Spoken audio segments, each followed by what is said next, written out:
Hello friends, welcome to our channel point biology. So students, आज हम लोग discuss करते हैं यूनिट 10 इकोलॉजी। सो जैसे आप लोगों को पता है कि इस सेशन में यूनिट 10 में से सिर्फ 13 और 15 चैप्टर ही हमारे सिलेबस में है, जो कि बोर्ड एग्ज़ाम्स में आएगा। So we are going to start our chapter number 13, organisms and populations, right. So सबसे पहले हम लोग पढ़ेंगे कि ये जो चैप्टर 13 है ऑर्गेनिज्म और इसके पॉपुलेशंस, तो इसमें हम लोगों को ओवरऑल क्या पढ़ना है। तो इसमें हमें ऑर्गेनिज्म और उसके एनवायरनमेंट के बारे में पढ़ना है कि किस तरीके का एनवायरनमेंट होता है, पॉपुलेशन क्या होती है, पॉपुलेशन इंटरेक्शंस क्या होते हैं। सो यही सब हम लोग इस वीडियो में डिस्कस करेंगे। सो अकॉर्डिंग टू एनसीईआरटी इसमें हम लोगों ने कुछ क्वेश्चंस हैं जो कि सामने दिख रहे हैं। For example, why are night blooming flowers generally white, कि जो रात में फूल खिलते हैं वो सफ़ेद ही क्यों होते हैं।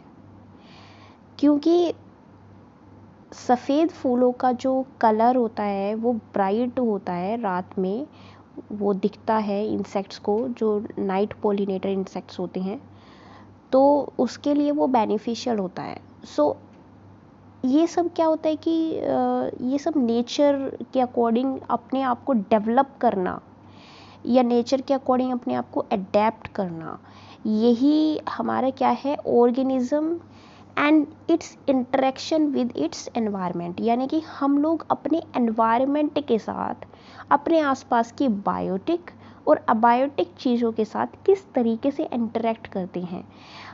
कुछ चीज़ें हम उनको देते हैं, कुछ चीज़ें हम उनसे वापस लेते हैं। For example, as we all human beings derive food from the plants and in turn we give them carbon dioxide, right. तो हम लोग ही नहीं, जितनी भी स्पीसीज़ हैं सभी एक दूसरे के साथ इंटरेक्ट करती हैं और एक दूसरे के साथ किस तरीके से ये अपने आप को अडेप्ट करते हैं, उसी को ही हम क्या बोलते हैं, organism and it's interaction with their environment. ठीक है। दूसरा क्वेश्चन है, how does the be know which flower has nectar. तो बीज को कैसे पता चलता है कि किस फ्लावर में नेक्टर है, किस में नहीं है। कुछ केमिकल सिग्नलिंग होती है, कुछ उनको महसूस होता है, तभी तो उनको पता चलता है। So it is also nature. ठीक है। कैक्टस जो होते हैं उसके पास इतने सारे थॉर्न्स क्यों होते हैं। ठीक है। तो ये सब बहुत ही ज़्यादा कॉमन से देखने वाली चीज़ें होती हैं, लेकिन अगर हम इन पर थोड़ा सा देखें कि ये जो है ये क्यों होते हैं, क्या क्या यूज़ होता है, क्या बेनिफिट होता है, तो ये हम लोग आगे डिस्कस करेंगे इस चैप्टर में। ठीक है। तो इस चैप्टर में हम लोग सबसे पहले ये देखेंगे कि ऑर्गेनिज्म क्या है, उसका एनवायरनमेंट क्या होता है। देखिए, ecology is the branch of study in which we discuss the environment, the interaction between organism and the environment। ठीक है। environment और किसी organism का जो interaction होता है, जो हम पढ़ते हैं उसको हम क्या बोलते हैं, इकोलॉजी। ठीक है। तो इकोलॉजी में हम डिफरेंट organisms को पढ़ते हैं, उनकी adaptations को पढ़ते हैं। ठीक है, कि उन्होंने किस तरीके से अपने आप को अडेप्ट किया है अपने environment के अकॉर्डिंग, उनका किस तरीके से वो सरवाइव करते हैं, रिप्रोडक्शन किस तरीके से होता है उनमें। सन जो है वो अपनी एक्सिस पर घूमता है और किस तरीके से उसके घूमने की वजह से, और हमारी जो अर्थ है वो टिल्ट करती है, तो किस तरीके से जो हमारी अर्थ घूमती है तो उससे टेम्परेचर हमारा जो है वो किस तरीके से चेंज होता है, सीजन्स होते हैं हमारे एनवायरनमेंट में। ठीक है। और एनुअल प्रेसिपिटेशन, यानी कि हर साल बारिश होती है एक डेफिनेट टाइम पर, कितनी पर्टिकुलर बारिश होती है, कितना स्नो होता है। तो ये सब क्या होता है, ये सब हमारा एनवायरनमेंट होता है कि हमारे एनवायरनमेंट में कितनी धूप है, कितनी छाँव है, कितनी बारिश है, कितना मॉइस्चर है, कितना टेम्परेचर है। This is our environment, this is our ecology. ठीक है, अब अगर हम बात करें, ये जो आपको ग्राफ दे रखा है, इस ग्राफ में हम लोगों ने कुछ एरियाज देखे हैं। अब ये जो एरियाज हैं, इसमें ये लाइन हमें शो कर रही है कि जो ये वाली लाइन शो कर रही है कि जो प्रिसिपिटेशन होता है वो कितना होता है पर ईयर, यानी कि प्रिसिपिटेशन मीन्स बारिश कितनी फॉल होती है। फॉर एग्जांपल यहाँ अगर हम बात करें तो इस एरिया में जो बारिश होती है वो 50 सेंटीमीटर तक का उसका रेंज होती है, यानी कि ग्राउंड से 50 सेंटीमीटर तक का लेवल ही वो फिल कर पाएगी। ठीक है, यहाँ तक का रीजन अगर हम देखें तो इस रीजन में 100 सेंटीमीटर होती है। वैसे ही जैसे बढ़ता जाता है वैसे ही जो लेवल होता है प्रेसिपिटेशन का, यानी कि बारिश का, बारिश के पानी का, वो इंक्रीज होता जाता है, राइट। अगर हम इस तरीके से देखें तो ये दिखाता है कि टेम्परेचर कितना होता है, मीन टेम्परेचर। तो टेम्परेचर इस एरिया में जो है ये 0 से भी नीचे होता है, यानी कि ये माइनस में चला जाता है यहाँ से। उसके बाद ये जितना हम आगे जाएंगे ये ऊपर बढ़ता जाएगा। अब ये जो एरिया डिवाइडेड है, अब इनको देख लेते हैं हम। देखिए ये वाला जो एरिया है ये है आर्टिक एंड अल्पाइन टुंड्रा, यानी कि जहाँ पर बिल्कुल बर्फ़ रहती है, बारिश बहुत कम होती है क्योंकि सिर्फ बर्फ़बारी होती है, और टेम्परेचर उसका कितना होता है, 0 से बिलो होता है, माइनस में होता है। ठीक है, उसके ऊपर अगर हम जाएं तो ये वाला एरिया, इसको डेजर्ट बोलते हैं। डेजर्ट में देखिए बारिश, प्रिसिपिटेशन तो नहीं है, लेकिन टेम्परेचर कितना एक्सीड कर रहा है, 10 से लेके 25 डिग्रीज तक। अगर हम इस वाले एरिया की बातें करें तो दिस इज़ ग्रासलैंड। ग्रासलैंड में भी टेम्परेचर तो सेम है डेजर्ट के जितना, बट बारिश थोड़ी इसमें ज़्यादा है, कितनी है, 100 सेंटीमीटर तक होती है। देन उसके बाद टेम्परेट फॉरेस्ट में थोड़ी और बारिश होती है, टेम्परेचर इज़ द सेम। और ट्रॉपिकल फॉरेस्ट में टेम्परेचर थोड़ा एक्सीड करता है, और जितना टेम्परेचर होता है बारिश भी उतनी ही ज़्यादा यहाँ पर होती है, सबसे ज़्यादा बारिश होती है, इसीलिए इनको बोलते हैं ट्रॉपिकल रेन फॉरेस्ट। कितनी होती है, 400 सेंटीमीटर तक बारिश जो होती है वो इनमें देखी जा सकती है। आई होप आप लोगों को ये ग्राफ समझ में आया हो। नेक्स्ट अगर हम बात करें तो जितने अलग अलग रीजन्स होते हैं, जिस तरीके का रीजन होता है उसे ही हम क्या बोलते हैं, बायोम बोलते हैं। क्या बोलते हैं, बायोम। यानी कि एक particular atmospheric condition in which particular habitat and particular animals live in a particular area, उसको हम क्या बोलते हैं, बायोम। ठीक है, for example deserts, tundra region, या फिर माउंटेन्स, या फिर रेन फॉरेस्ट। ठीक है, तो ये सब क्या होते हैं, बायोम्स होते हैं। तो अब हम देख लेते हैं कि जो मेजर बायोम्स होते हैं हमारे इंडिया के, वो कौन कौन से होते हैं। देखिए आपको दिखाई दे रहा होगा, तो इसमें दे रखा है ट्रॉपिकल रेन फॉरेस्ट है हमारे ये वाले, फिर उसके बाद है हमारे डेसिडियस फॉरेस्ट, नेक्स्ट इज़ ये डेजर्ट, सूखा रूखा सा, उसके बाद सी कोस्ट। तो ये हमारे इंडिया के कुछ मेजर बायोम्स होते हैं जहाँ पर अलग तरीके की कंडीशंस होती हैं और अलग तरह के एनिमल्स वहाँ पर रहते हैं। अब देखिए इसमें एक बहुत ही इम्पोर्टेंट टर्म है जिसको हम बोलते हैं निके। तो निके का मतलब होता है कि जो ऑर्गेनिज्म होते हैं वो डिफरेंट टाइप की पर्टिकुलर रेंज जो होती है उनके हैबिटेट की, या फिर टॉलरेंस की, या फिर डाइवर्सिटी को, उसको एक इकोसिस्टम में साथ साथ लेकर चलती हैं। ठीक है, फॉर एग्जांपल एक जो है एक मंकी है, सो वो पेड़ पर रहता है, और एक लेपर्ड है वो नीचे रहता है। ठीक है, तो दोनों एक ही इकोलॉजिकल एरिया को क्या कर रहे हैं, शेयर कर रहे हैं।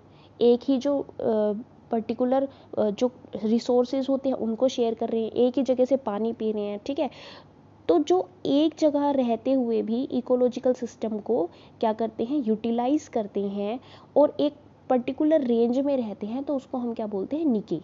यानी कि जो कॉम्बिनेशन होता है किसी भी 2 रेंजेस का, उसको हम क्या बोलते हैं, निके। ठीक है, अब बात करते हैं कि हमारे जो इकोसिस्टम होता है वो किस किस चीज़ का बना होता है। जो हमारा इकोसिस्टम होता है ये दो चीज़ों का बना हुआ होता है, biotic factors and abiotic factors. Abiotic factors means non living factors, और नॉन लिविंग फैक्टर्स में हमारा आ जाएगा टेम्परेचर। टेम्परेचर जो है ये एक बहुत ही इम्पोर्टेंट इकोलॉजिकली रेलिवेंट फैक्टर होता है, ठीक है। जो एवरेज टेम्परेचर होता है वो हमारा कितना होता है, 0 से लेके 50 डिग्री सेल्सियस तक हो सकता है एवरेज टेम्परेचर हमारा, जिसमें कि लाइफ जो है वो पॉसिबल है, उसके नीचे भी पॉसिबल नहीं है, और अगर इससे ज़्यादा एक्सीड हो जाए तो भी लाइफ पॉसिबल नहीं है। हाँ, कुछ एक दो इसमें क्या बोलते हैं हम, एक्सेप्शंस हो सकती हैं, जैसे कि हाइड्रोथर्मल वेंट्स में कुछ बैक्टीरियाज रहते हैं जो कि 100 डिग्री सेल्सियस के भी अबव टेम्परेचर को टॉलरेट करने के लिए अवेलेबल होते हैं, ठीक है।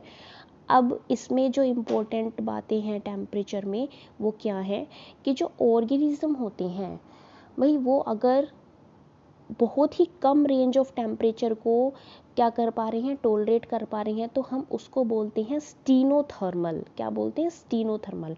और एक वाइड रेंज को टेम्परेचर को अगर वो सरवाइव कर पा रहे हैं तो उसको हम बोलते हैं यूरीथर्मल, ठीक है। तो इनका हमें ध्यान रखना है। सो यूरीथर्मल एग्जाम्पल के तौर पे अगर मैं बताऊं कि जैसे ह्यूमन बींग्स हैं, तो ह्यूमन बींग्स 0 डिग्री सेल्सियस में भी रह सकते हैं और 47 डिग्री सेल्सियस में भी रह सकते हैं, यानी कि वो टॉलरेट कर सकते हैं इतने टेम्परेचर को, तो उनको हम बोलेंगे यूरीथर्मल। लेकिन स्टीनोथर्मल वो होते हैं जो सिर्फ नैरो रेंज को ही टॉलरेट कर सकते हैं, जैसे 25 से कम अगर टेम्परेचर हो गया तो भी वो सर्वाइव नहीं कर पाएंगे, और 35 से ज़्यादा अगर टेम्परेचर हो गया तो भी वो सर्वाइव नहीं कर पाएंगे, ठीक है। जैसे कुछ लिजर्ड्स होती हैं, एम्फीबियंस होते हैं। तो स्टीनोथर्मल जो कि नैरो रेंज को ही टॉलरेट कर पाए, यूरीथर्मल जो कि वाइड रेंज को टॉलरेट कर पाए, ठीक है। उसके बाद नेक्स्ट हमारा अबायोटिक कंपोनेंट होता है वाटर, ठीक है। Water is another abiotic component, और ये बहुत ही इम्पोर्टेंट होता है लिविंग सिस्टम के लिए, क्योंकि लिविंग सिस्टम जो होता है वो टोटली डिपेंडेंट रहता है किसके ऊपर, वाटर के ऊपर। किसके लिए, अपनी लाइफ के लिए, ठीक है। अब वाटर में क्या होता है, सैलिनिटी होती है, यानी कि प्रेजेंस ऑफ सोल्ट होता है जिसको हम सैलिनिटी बोलते हैं, ठीक है। तो कुछ ऑर्गेनिज्म जो होते हैं वो होते हैं यूरी हेलाइन, यानी कि जो वाइड रेंज ऑफ सैलिनिटीज को टॉलरेट कर सकते हैं, जैसे कि कुछ फिशेस होती हैं, ठीक है। यानी कि जो सोल्ट वाटर होता है उसकी बहुत वाइड रेंज को वो टॉलरेट कर सकती हैं, सोल्टी वाटर में भी रह सकती हैं और फ्रेश वाटर में भी रह सकती हैं, तो ऐसे ऑर्गेनिज्म को हम बोलते हैं यूरी हेलाइन। लेकिन जो वाइड रेंज ऑफ सैलिनिटी को, या फिर कह सकते हैं कि नैरो रेंज ऑफ सैलिनिटी को ही टॉलरेट कर सकती हैं, उसको हम बोलते हैं स्टीनोहेलाइन, राइट। क्योंकि उसकी वजह से उन ऑर्गेनिजम्स में कुछ ऑस्मोटिक प्रॉब्लम्स आ सकती हैं जिसकी वजह से उनकी डेथ भी हो सकती है। नेक्स्ट हमारा अबायोटिक फैक्टर है लाइट। तो लाइट जो है ये भी बहुत ही ज़्यादा इम्पोर्टेंट फैक्टर है, क्योंकि लाइट से क्या होता है, फोटोसिंथेसिस होती है, और फोटोसिंथेसिस होती है तो सभी ऑटोट्रोफ जिंदा हैं, ऑटोट्रोफ जिंदा हैं तो हेट्रोट्रोफ जिंदा है, so it is a important factor. अब लाइट जो है ये एक कह सकते हैं हम कुछ ऑर्गेनिजम्स के लिए बहुत ही लिमिटिंग फैक्टर होता है। जैसे कि आपने देखा होगा कि स्ट्रेटाज होते हैं जंगल में, जैसे कि ये हमारा क्या है, हर्ब है, उसके बाद ये देखिए ये हर्ब है, उसके बाद ये शर्ब है, उसके बाद ये बहुत बड़े बड़े ट्रीज़ होते हैं। तो ये जो श्रब होते हैं या फिर हर्ब होते हैं, ये ट्रीज़ की शेड की वजह से, इनको लाइट जो है ये नहीं मिल पाती है इतने अमाउंट में, जिसकी वजह से जो है ये प्लांट को एक नैरो रेंज में भी अपने आप को सरवाइव करने के लिए अडेप्ट करना पड़ता है, ठीक है। तो इसी को ही हम बोलते हैं एडेप्टेबिलिटी, ठीक है। दूसरा जो हमारी लाइट होती है उसका एक कलर स्पेक्ट्रम होता है। स्पेक्ट्रम का मतलब एक पर्टिकुलर वेवलेंथ होती है, जिस वेवलेंथ को ही प्लांट एब्जॉर्ब कर सकते हैं फोटोसिंथेसिस के लिए, ठीक है। वो वेवलेंथ क्या हो सकती है, जैसे कि रेड लाइट की होती है और ब्लू लाइट की होती है वेवलेंथ, तो उसको ही सिर्फ प्लांट्स एब्जॉर्ब कर सकते हैं फोटोसिंथेसिस के लिए। क्या रेंज होती है, 680 नैनोमीटर से लेके 700 नैनोमीटर तक, ठीक है। अदरवाइज अगर उससे कम रेंज होगी या उससे ज़्यादा रेंज होगी तो प्लांट्स उसको टॉलरेट नहीं कर पा सकते हैं। कुछ ऐसे भी प्लांट्स होते हैं जो कि सी की डेप्थ में रहते हैं और वो भी क्या कर सकते हैं, सर्वाइव कर सकते हैं। क्यों, क्योंकि वो अपने आप को अडेप्ट कर सकते हैं, अपने आप को अडेप्ट कर लेते हैं वाइड रेंज ऑफ जो लाइट की जो वेवलेंथ होती है उसको एब्जॉर्ब करने के लिए, राइट। नेक्स्ट हमारा अबायोटिक फैक्टर है सोइल। तो सोइल में भी बहुत सारी प्रॉपर्टीज़ होती हैं, जैसे कि सोइल की क्या कंपोजिशन है, सोइल का क्या टेक्सचर है, ग्रेन साइज कितना है, सोइल की वाटर होल्डिंग कैपेसिटी कितनी है, पीएच कितनी है, मिनरल कंपोजिशन क्या है। तो जो हम स्टडी करते हैं सोइल को तो उसको हम क्या बोलते हैं, टोपोग्राफी डिटर्मिनेशन, ठीक है, यानी कि टॉप सोइल का डिटर्मिनेशन। अभी देखिए सोइल की कंपोजिशन, यानी कि ह्यूमस रिच सोइल है तो फर्टाइल होगी। ग्रेन साइज, यानी कि अगर ग्रेन साइज छोटा है तो क्या होगा, वाटर होल्डिंग कैपेसिटी ज़्यादा होगी, लेकिन अगर ग्रेन साइज बड़ा है जैसे सैंड होता है तो क्या होगा, वाटर होल्डिंग कैपेसिटी कम होगी। और वैसे ही जो पीएच होती है वो भी इम्पोर्टेंट होती है। अगर सोइल की पीएच ज़्यादा है या बहुत कम है तो भी फर्टिलिटी पर असर होता है। तो सोइल की जो पीएच होती है वो नॉर्मल होनी चाहिए, 6.8 to 7 होनी चाहिए, ठीक है, न्यूट्रल होनी चाहिए, तभी प्लांट जो है वो उसमें ईजिली ग्रो कर पाएंगे। सो ये हमारे अबायोटिक फैक्टर्स थे। कौन कौन से अबायोटिक फैक्टर्स थे ये हमारे, जैसे कि light, water, soil and temperature, ठीक है। अब बात करते हैं कि जो अबायोटिक फैक्टर होते हैं इससे किस तरह से ऑर्गेनिज्म रिस्पॉन्स करते हैं। तो देखिए आपको ये ग्राफ दिखाई दे रहा होगा, इस ग्राफ में आप लोग इजीली देख सकते हैं कि एक तरह के जो ऑर्गेनिज्म होते हैं इनको हम बोलते हैं रेगुलेटर्स, दूसरे होते हैं पार्शियल रेगुलेटर्स और तीसरे होते हैं कन्फर्मर्स, ठीक है। तो हम तीनों के बारे में पढ़ेंगे कि रेगुलेटर्स कौन से होते हैं, कन्फर्मर्स कौन से होते हैं और पार्शियल रेगुलेटर्स कौन से होते हैं, ठीक है। तो सबसे पहले हम लोग जानते हैं कि जो रेगुलेटर्स होते हैं और कन्फर्मर्स होते हैं इनकी क्या कैरेक्टरिस्टिक्स होती हैं। देखिए जैसे कि मैंने आप लोगों को बताया था कि जो अबायोटिक फैक्टर होते हैं उससे कोई भी ऑर्गेनिज्म रिस्पॉन्स करता है। फॉर एग्जांपल अगर हम टेम्परेचर की बात करते हैं तो टेम्परेचर से ऑर्गेनिज्म रिस्पॉन्स करता है। मान लो अगर बहुत ज़्यादा टेम्परेचर है या बहुत कम टेम्परेचर है तो कुछ ऑर्गेनिज्म ऐसे होते हैं जो अपनी बॉडी को बाहर के एटमॉस्फेयर के अकॉर्डिंग रेगुलेट कर लेते हैं। तो उन ऐसे ऑर्गेनिज्म को हम बोलते हैं regulators, right. For example human beings, ठीक है। अब ह्यूमन बींग्स में क्या होता है, अगर बाहर का टेम्परेचर बहुत ज़्यादा है तो क्या होगा, शिवरिंग होगी, ठीक है, शिवरिंग होगी। तो शिवरिंग की वजह से क्या होगा, शेकिंग होगी। और ये क्या होती है, एक नेचुरल टाइप की एक्सरसाइज होती है जिसकी वजह से जो बॉडी होती है वो हीट प्रोड्यूस करती है। और अगर टेम्परेचर जो है वो बहुत ज़्यादा है तो क्या होगा, स्वेटिंग होगी। स्वेटिंग यानी कि पसीना आएगा जिसकी वजह से इंसान को फिर ठंडा महसूस होता है। तो ये हमारे फिजियोलॉजिकल फैक्टर्स होते हैं जो कि हमें रेगुलेट करने में हेल्पफुल होते हैं। अब हम लोग तो रेगुलेट कर लेते हैं, लेकिन कुछ ऑर्गेनिजम्स ऐसे होते हैं जो कि नहीं रेगुलेट कर पाते, जो कि सर्दियों में क्या हो जाते हैं, या तो हाइबरनेट हो जाते हैं या उनमें एस्टिवेशन हो जाता है या फिर वो क्या हो जाते हैं, पोज हो जाते हैं। तो ऐसे जो ऑर्गेनिज्म होते हैं उनको हम क्या बोलते हैं, कन्फर्मर्स। क्या बोलते हैं हम लोग, कन्फर्मर्स, ठीक है। अब देखिए रेगुलेट की क्या कैरेक्टरिस्टिक्स होती हैं। जो रेगुलेट होते हैं तो इसमें क्या होता है कि हीमोस्टेसिस को मेंटेन करने के लिए कुछ फिजियोलॉजिकल बिहेवियर्स जो होते हैं वो रेस्पॉन्सिबल होते हैं। फिजियोलॉजिकल बिहेवियर कैसे, कि जैसे अगर लो टेम्परेचर है तो क्या होगा, शिवरिंग होगी, हाई टेम्परेचर होगा तो क्या होगा, स्वेटिंग होगी। तो ये तो टेम्परेचर के अगेंस्ट है। वैसे ही जितने भी बर्ड्स होते हैं, मैमल्स होते हैं, तो उसमें क्या होता है, वो थर्मो रेगुलेशन को या फिर ओस्मो रेगुलेशन को रेगुलेट करने के लिए कैपेबल होते हैं। ठीक है, थर्मो रेगुलेशन यानी कि regulation over temperature, osmo regulation यानी कि रेगुलेशन ओवर सैलिनिटी। तो इसको हम क्या बोलते हैं, टू रेगुलेट, यानी कि हीमोस्टेसिस को मेंटेन करने के लिए। What is homeostasis? Homeostasis is the equilibrium state of our body, कि जिसमें हमें ना तो बहुत ज़्यादा परेशानी है, ना तो हम बहुत ज़्यादा ठंडा महसूस कर रहे हैं, ना हम बहुत ज़्यादा गर्म महसूस कर रहे हैं। That is haemostasis.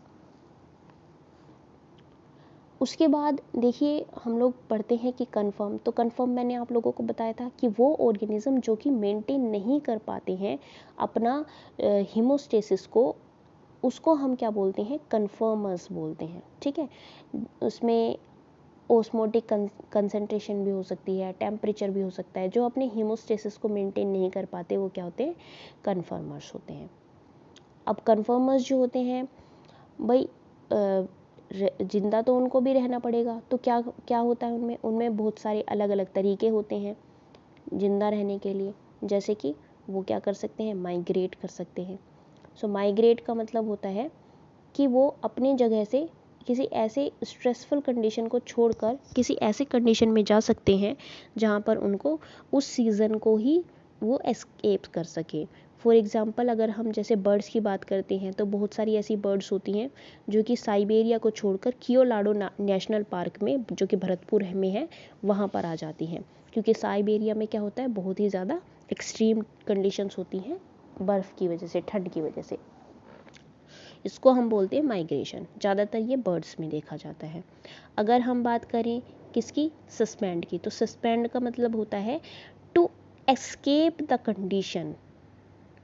ठीक है, कुछ बैक्टीरिया, कुछ फंजाई, ये क्या करते हैं, अपने आप को एक बहुत ही ज़्यादा क्यूटेनियस कोट से कवर कर लेते हैं और फेवरेबल कंडीशन में अपने आप को जर्मिनेट करते हैं। तो इसको हम क्या बोलते हैं, सस्पेंड, यानी कि कुछ टाइम के लिए सस्पेंड हो जाना।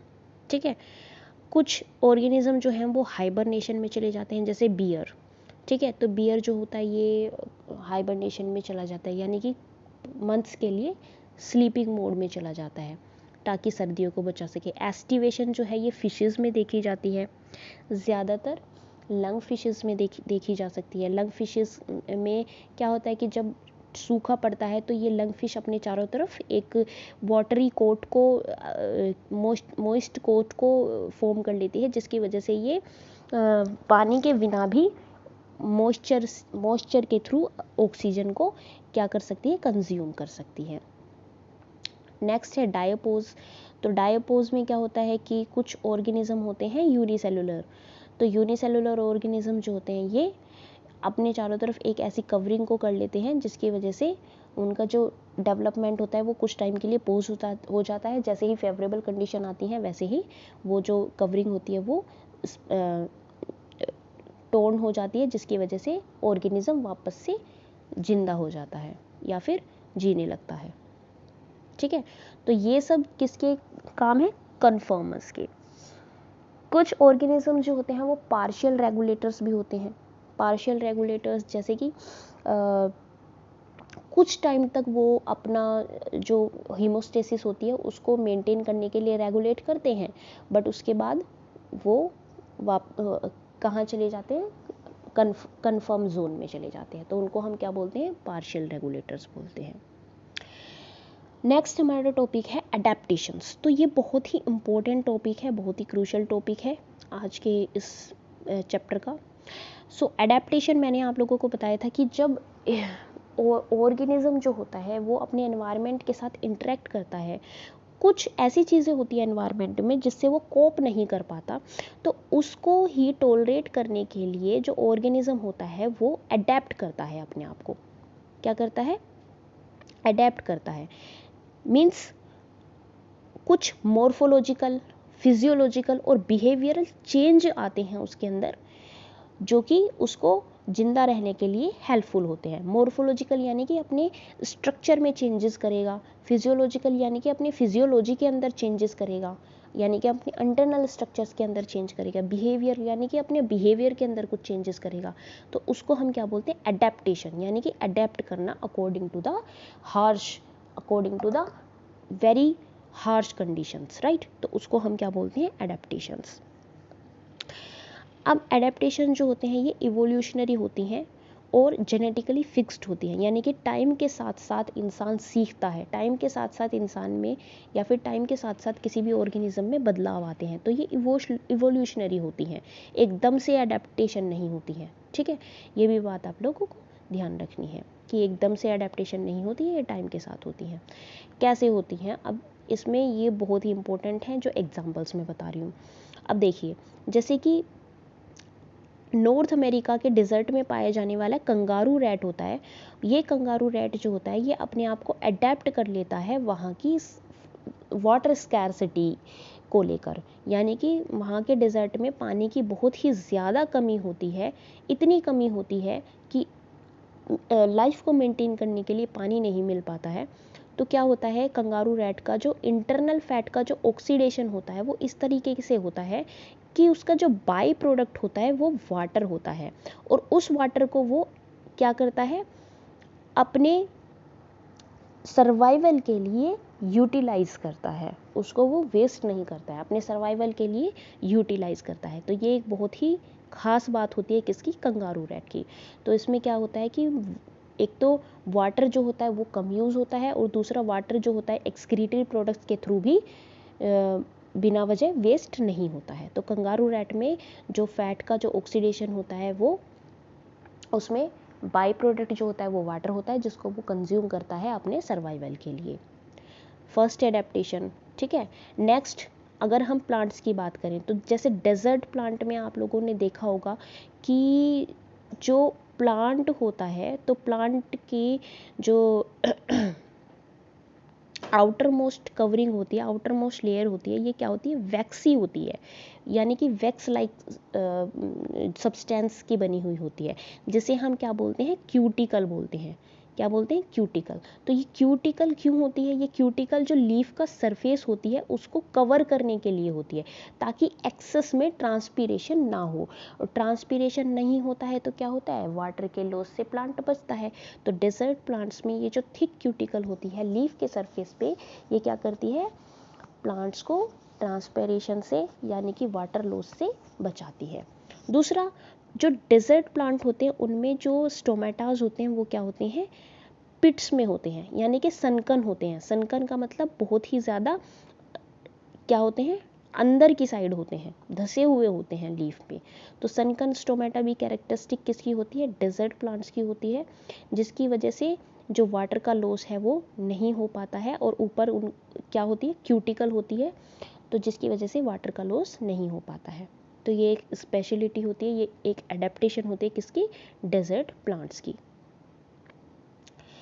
अब अगर हम बात करें किसकी, कैम प्लांट्स की, तो कैम का मतलब होता है जिसमें जो क्रैसुलियस प्लांट्स होते हैं, जिसमें क्रैसुलियन पाथवे होता है, उसको हम कैम प्लांट्स बोलते हैं, या फिर कैम प्लांट्स को हम बोल सकते हैं कि जैसे कैक्टस है, एलोवेरा है, तो जो भी हमारे जीरोफाइटिक प्लांट्स होते हैं उनमें कैम पाथवे होता है, तो उनको कैम प्लांट्स बोलते हैं। तो इसमें क्या होता है, जो स्टोमेटा होते हैं वो डे टाइम में तो क्लोज होते हैं और नाइट में ओपन होते हैं।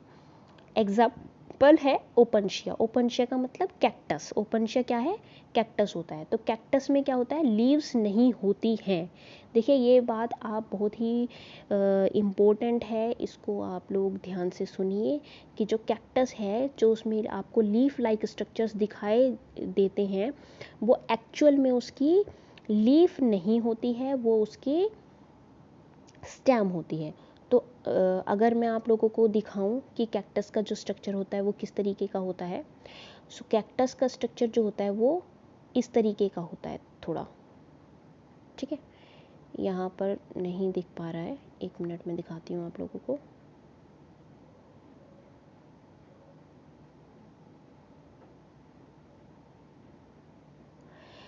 इस तरीके का स्ट्रक्चर होता है कैक्टस का, है ना। तो ये जो पार्ट होता है जिसे आप लीफ समझते हैं, ये लीफ नहीं होती है, ये क्या होती है, स्टेम होती है।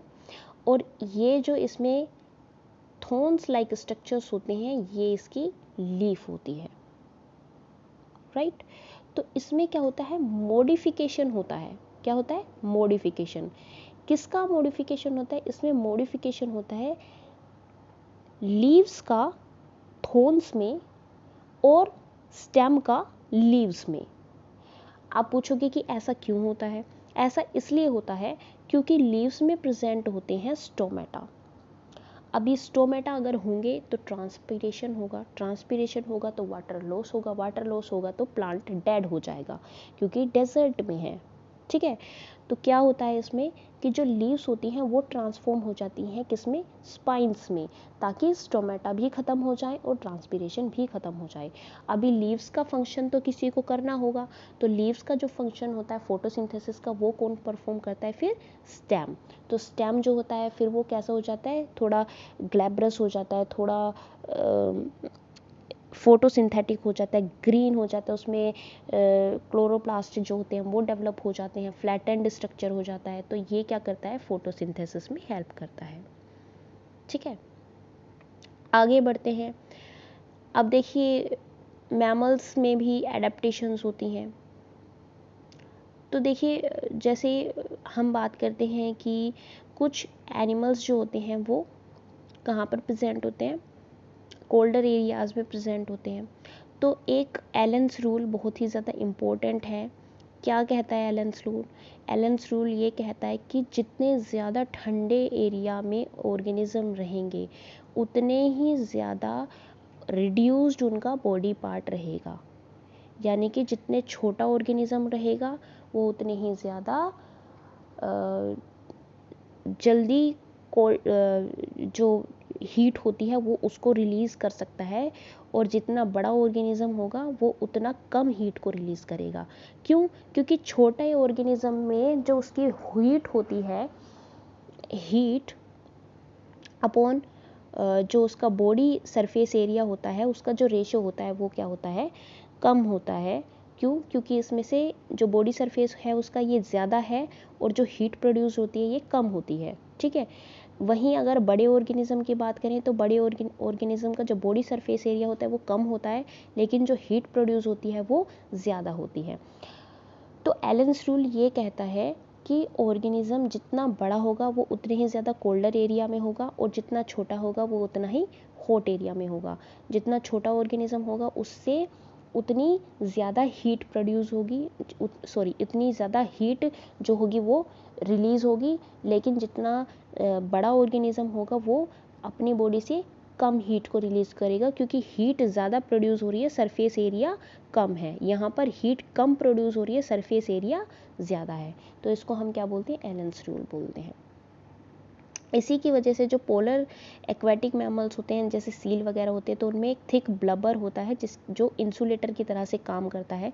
तो ये भी क्या है, एक एडेप्टेशन होती है किसमें, जो हमारे जो एक्वेटिक एनिमल्स होते हैं उनमें, ठीक है। कुछ फिजियोलॉजिकल फैक्टर्स भी होते हैं जो कि स्ट्रेसफुल कंडीशंस को निपटने के लिए काम आते हैं। फिजियोलॉजिकल फैक्टर्स यानी कि जो हमारी फिजियोलॉजी में प्रेजेंट होते हैं। फॉर एग्जांपल अगर हम हाई एल्टीट्यूड रेंज पर जा रहे हैं तो क्या होता है, हम लोगों को एक तो सांस तेज आने लगता है, जिसकी वजह से हमारे जो आरबीसीज होते हैं उनमें ज़्यादा ऑक्सीजन जुड़ने लगती है, क्योंकि ऑल्टीट्यूड पर जाकर एक बीमारी आती है जिसको बोलते हैं एल्टीट्यूड सिकनेस। क्यों आती है, क्योंकि ऑल्टीट्यूड पर जाकर ऑक्सीजन की कमी हो जाती है, जिसकी वजह से हमारे आरबीसीज को इतना ऑक्सीजन नहीं मिल पाता है जितनी उसकी ज़रूरत होती है, जिसकी वजह से नोजिया, फटीग, हार्ट पैल्पिटेशंस ये हमें देखने को मिलता है, जिसे हम बोलते हैं ऑल्टीट्यूड सिकनेस। तो हमारी फिजियोलॉजी में एडेप्टेशन होती है। एडेप्टेशन कैसे होती है कि जो हमारे आरबीसीज होते हैं वो एकदम से इंक्रीज़ हो जाते हैं, इसीलिए ये जो कंडीशन होती है बाद में क्या हो जाती है, बेटर हो जाती है बिना किसी मेडिसिन के। क्योंकि हमारी फिजियोलॉजी ही हम खुद अपने डॉक्टर बन जाते हैं, यानी कि हमारी फिजियोलॉजी समझ जाती है कि ऑक्सीजन की कमी है, आरबीसीज कम है, तो आरबीसीज को बढ़ाओ, तो आरबीसीज की कंसेंट्रेशन बढ़ा देती है हमारी बॉडी हमारे अंदर ऑल्टीट्यूड पर जाकर। ठीक है, तो ये हमारी फिजियोलॉजिकल एडेप्टेशन होती है। फिजियोलॉजिकल यानी कि हमारे शरीर के आंतरिक जो संरचनाएं होती हैं उसकी जो एडेप्टेशन होती है।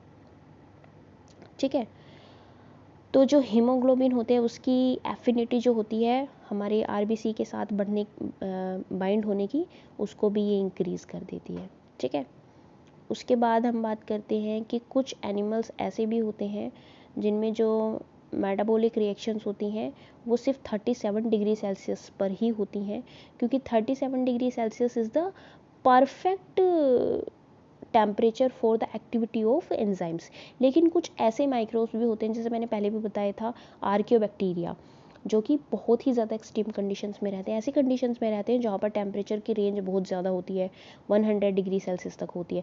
तो उनके अंदर जो एंजाइम्स होंगे वो कैसे वर्क करेंगे, तो वो अपने आप को ऐसे अडेप्ट कर लेते हैं, अपने एंजाइम्स को ऐसे अडेप्ट करा लेते हैं कि उनके एंजाइम्स इतने टेम्परेचर पर भी वर्क करते हैं। जैसे कि आप लोगों ने बायोटेक्नोलॉजी में पढ़ा होगा थर्मस एक्वेटिकस, जो कि एक पीसीआर में उसका यूज़ किया जाता है, पॉलीमरेज चेन रिएक्शन में यूज़ किया जाता है। क्वेश्चन ये भी आता है कि थर्मस एक्वेटिकस के ही पॉलीमरेज एंजाइम को क्यों यूज़ करते हैं, क्योंकि ये हाई टेम्परेचर पर एक्ट कर सकता है। बाकी और ऑर्गेनिजम्स के जो पॉलीमरेज एंजाइम होते हैं वो सिर्फ 37 डिग्री सेल्सियस पर ही एक्ट करते हैं। तो ये भी क्या है, एक एडेप्टेशन है।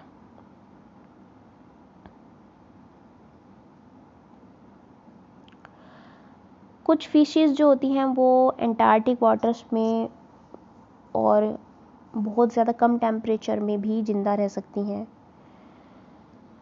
तो ये भी उनके अंदर की एक क्या है, एडेप्टेशन है। कुछ ऐसे डेजर्ट लिजर्ड्स होती हैं जो बिना पानी के कई दिनों तक ज़िंदा रह सकती हैं और बहुत ही ज़्यादा टेम्परेचर को भी वो क्या कर सकते हैं, टॉलरेट कर सकते हैं। कैसे, अपने बिहेवियरल एडेप्टेशन से। ठीक है, तो मैंने आप लोगों को बताया था एडेप्टेशन जो होती हैं वो 3 टाइप्स की हो सकती हैं, morphological, physiological and behavioural. Morphological मैं आपको बता चुकी हूँ, जैसे मैंने कैक्टस में बताया, तो ये क्या है, स्ट्रक्चरल है, मॉर्फोलॉजिकल एडेप्टेशन है कैक्टस में, या फिर कंगारू रैट में, तो ये भी स्ट्रक्चरल एडेप्टेशन है। ठीक है, और फिजियोलॉजिकल जैसे कि मैंने आपको बताया था कि आरबीसी इंक्रीज हो जाते हैं, तो ये फिजियोलॉजिकल एडेप्टेशन है। बिहेवियरल एडेप्टेशन यानी कि जब हम अपने बिहेवियर को चेंज करते हैं अपने एनवायरनमेंट के अकॉर्डिंग, उसको हम बोलते हैं बिहेवियरल एडेप्टेशन। फॉर एग्जांपल कुछ छिपकलियाँ ऐसी होती हैं जो कि सन की हीट को एब्जॉर्ब करती हैं अपने बॉडी टेम्परेचर को मेंटेन करने के लिए, तो वो क्या करते हैं, वो सनलाइट में ज़्यादा रहना पसंद करती हैं। तो इसको हम क्या बोलते हैं, बिहेवियरल एडेप्टेशन, यानी कि बिहेवियर उनका ऐसा हो जाता है कि वो सनलाइट में ज़्यादा रहती हैं ताकि अपने बॉडी टेम्परेचर को मेंटेन कर सकें। ठीक है, कुछ स्पीसीज़ ऐसी होती हैं जो ज़्यादा टेम्परेचर में रहते हैं, तो वो उनका बिहेवियर चेंज हो जाता है कि वो अब बरोइंग हैबिट आ जाती है उनमें, यानी कि बरोज़ बनाते हैं और बरोज़ में रहते हैं ताकि टेम्परेचर को मेंटेन कर सकें। तो इसको हम क्या बोलते हैं, बिहेवियरल एडेप्टेशन। होप आपको यहाँ तक का चैप्टर समझ में आया होगा। नेक्स्ट जो पार्ट है वो मैं नेक्स्ट वीडियो में हम लोग डिस्कस करते हैं।